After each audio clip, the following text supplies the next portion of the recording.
Well, we don't in many respects need deal with it, not least ogres It is the monarch that is the urgent letter had arrived at the royal household, and those close to Princess Anne could sense something was terribly wrong. She opened it slowly, unaware that within those lines waited the kind of truth that could shake even her steady heart for years and had stood as the pillar of strength within the royal circle. But this time even she couldn't hide the weight pressing on her heart. "It's something we never saw coming," a royal aide whispered. "In the hours that followed, what happened inside the palace would change history course forever." The unseen storm. The royal palace was still when the call came through, carrying words that no one expected. The staff who answered froze as if time had stopped. Her face turned pale as the message was being passed to her. The night air outside hung heavy with anxiety, as if the world already knew something had gone terribly wrong. "Her Royal Highness must be told immediately," a senior aide said, her voice trembling. Princess Anne had been in her studies sorting through letters and reports. The ticking clock on the wall was the only sound that filled the room. Her hands paused mid-air when she saw her aide's expression. The look alone told her that something serious had happened, something that would not be easy to face. "It's best you sit down, ma'am," another staff member whispered, and lowered herself slowly into the chair, the papers forgotten on her desk. The silence stretched for a long time before words finally came out. The aide spoke of a devastating loss that struck at the heart of her family. Every word seemed to pull the air out of the room. "We just received confirmation.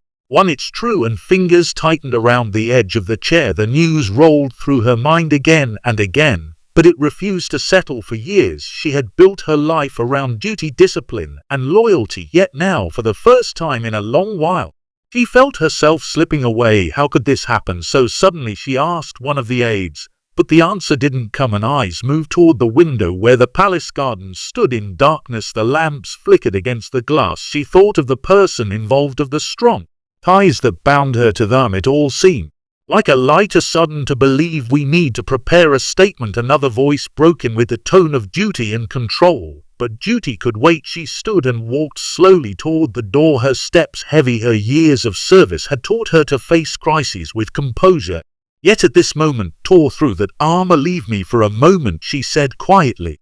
They left without a sound, closing the door behind them. She stood alone, her mind drifting through memories. She thought of times when she had watched other members of the family fall under the same kind of sudden shock. Now it was her turn to bear it. "This will reach the press within the hour," another aide reminded her through the door, and she knew that was the truth. News like this never stayed here.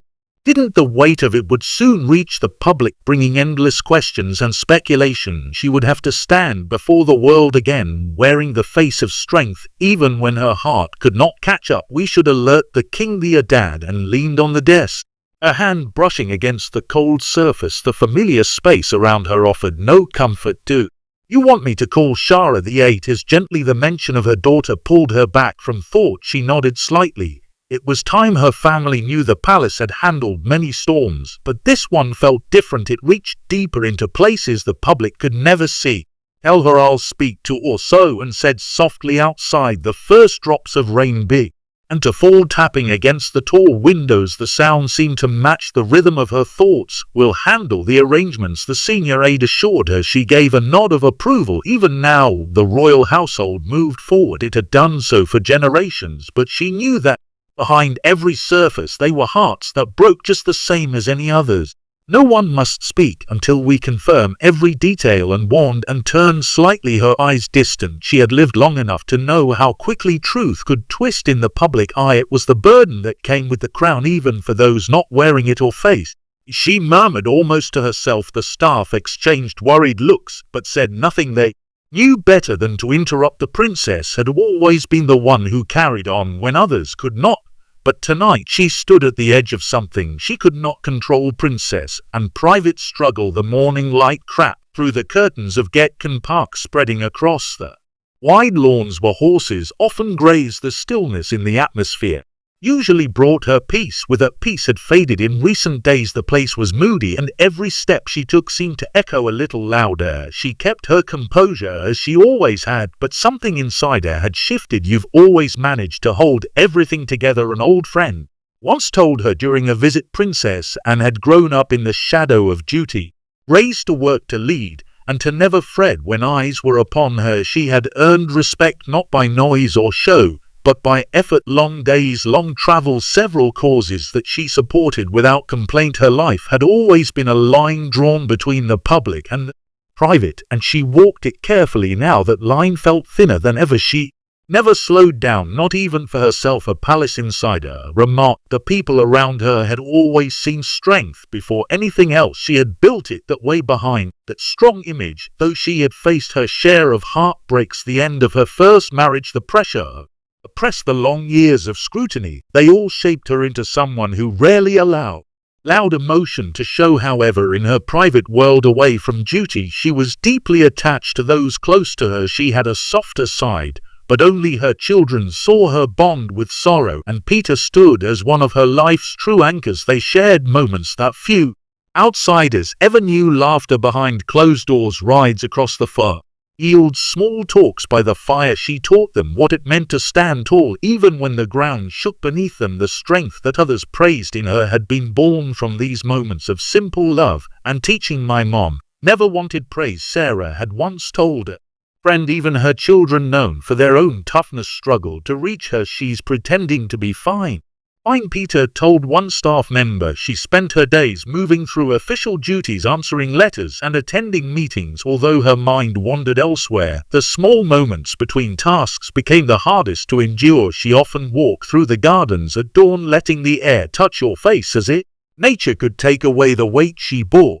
Yeckham Park had always been her refuge. It was where she found the rhythm of normal life, where family and horses filled her time instead of ceremony and tradition. But now even that familiar place seemed different. The walls carried a silence that pressed from all sides. The sudden news that had reached her days before seemed to follow her into every room she heard. She hasn't been herself since that night, one aide confided to another. Her brother, the king, had called to check on her. Their relationship had always been one of mutual understanding. They shared the same upbringing, the same weight of expectations. Still, even his words could not lift the burden.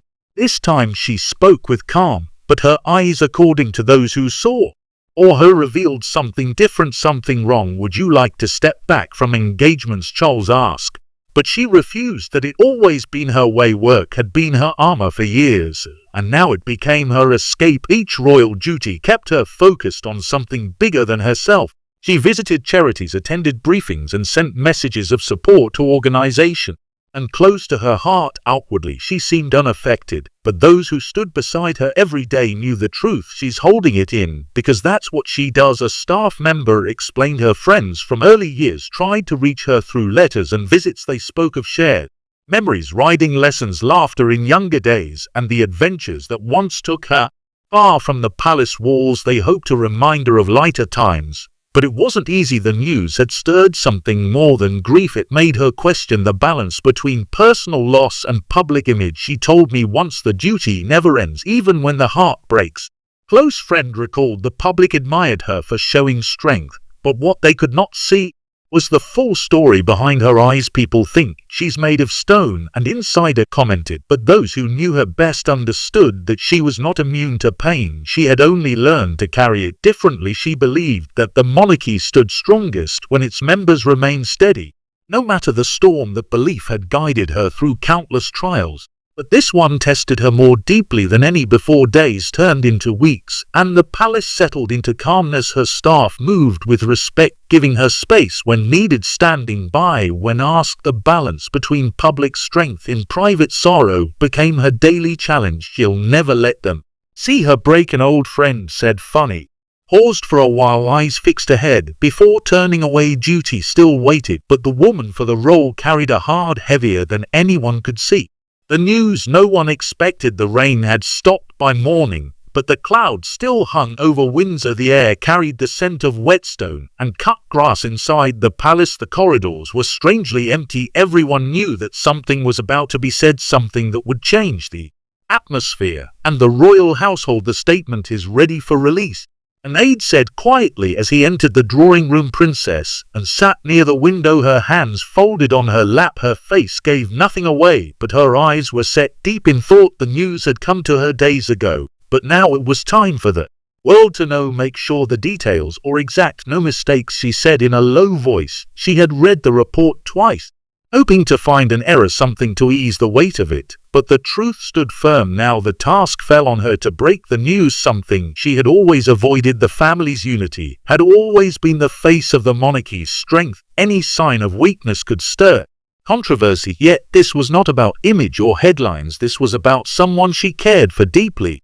Someone she had shared private laughter and long conversations with over the years. The king instructed that it remains dignified. The aide continued gently and nodded, understanding what that meant, and looked at the paper in front of her. The printed statement was short, formal, and controlled. Every word had been reviewed several times. It said only what was necessary, revealing no emotion, offering no space for speculation. Still, she could feel the egg behind each line. I'll read it myself, she said. After a moment of silence, she prepared herself, taking a slow breath as she rose from her chair. Years of discipline kept her movements steady, but her heart felt heavier with every step toward the door. The rare Eddie, when you are, ma'am, another aide said softly. She walked through the corridor lined with portraits of past monarchs, their eyes watching as she passed. Their presence seemed to remind her of the strength that history demanded from those who carried royal blood. Yet this time that strength felt like a curse. No questions, she instructed firmly.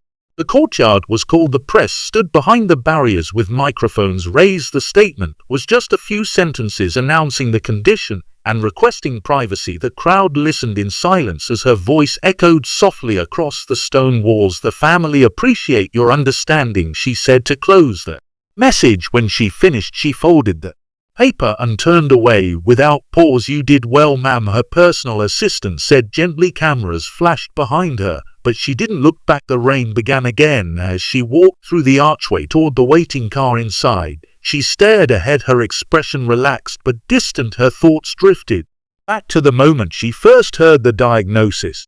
It had been late one evening. The call came from a trusted physician who had known the family for decades, his voice professional and sorrowful. She remembered the pause before he said the words. She had known something was wrong even before he finished speaking. He didn't want anyone to worry the doctor, and older, and respected that wish, but the secrecy he had made it harder. For years their bond had been built on honesty. Now she was forced to keep something so painful locked behind duty and discretion. She thought of the moment they had shared, public events where they stood side by side, dinners at the state, and the smiles exchanged across rooms full of people he trusted. You the most, a close relative, David said when they met days later. The trust weighed on her now. The world would soon turn its eyes on them, searching for emotion in every gesture. The palace had already prepared responses for questions, though few would be answered directly, and role was to hold fast, ensuring dignity remained even as the truth began to spread. She'll face the storm before and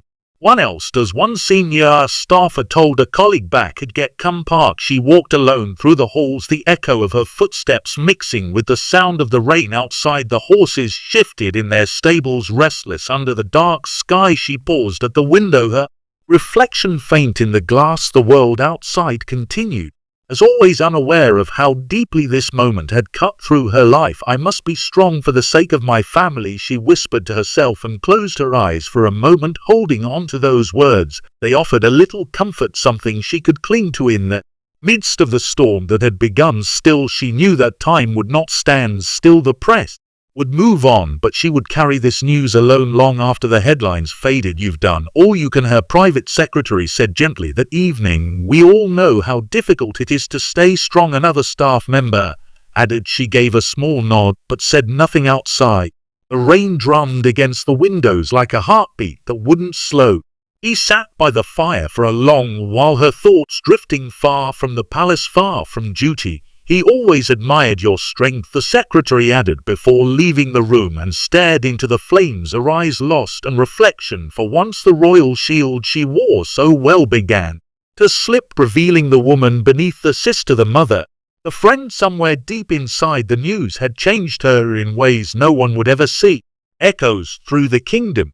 The morning after the announcement, the palace seemed thick with whispers that never reached 4 words. Newspapers arrived stacked on silver trays, their headlines printed in bold letters that no one wished to read aloud. Each staff member moved with careful steps, unsure how close they could come without crossing unseen lines of grief and duty. They printed every detail they could find, an aide said as he placed the papers on the table. Princess and entered the room in her writing jacket, her expression indifferent. She glanced at the front pages only once before pushing them aside. The faces of her family filled the covers, framed by sympathy and speculation. She did not bother reading them. Her eyes moved instead toward the window where the sun still shines brightly above the grey sky. "Let them write," she said flatly, pulling on her gloves. Outside, reporters lined the gates again, waited for a glimpse of her reaction, but she gave them none. The car rolled slowly past the crowd, the flashes reflecting against the tinted glass, and looked straight ahead. Or thoughts beat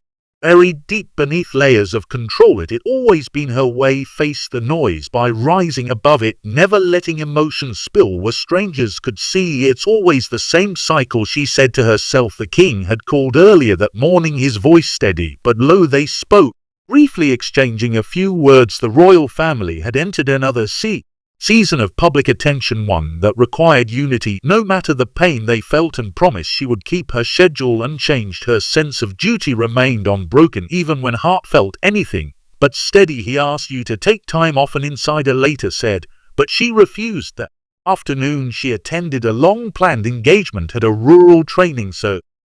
Crowds gathered to greet her, unaware of how drained she truly felt. She smiled, shook hands, and listened to every story with patience. The cameras followed her every move, looking for signs of weariness. None came yet. Those closest to her could see the small things, the slower steps, the distant gaze, the way her voice carried a softer edge. "She's holding everything inside," one attendee murmured back. At the palace, phones rang constantly. Messages of concern flooded in from across the world. Other royals, world leaders, and charity had said kind words and condolences, or private secretary organized each response carefully, ensuring that none went unanswered, and read through the matter desk, replying to as many as she could. Gratitude was written between the lines, though pain followed every word. "Tell them we're grateful for their kind words," she said after reading the last letter. The staff admired her focus. She kept moving as if routine could shield her from the ache that followed her.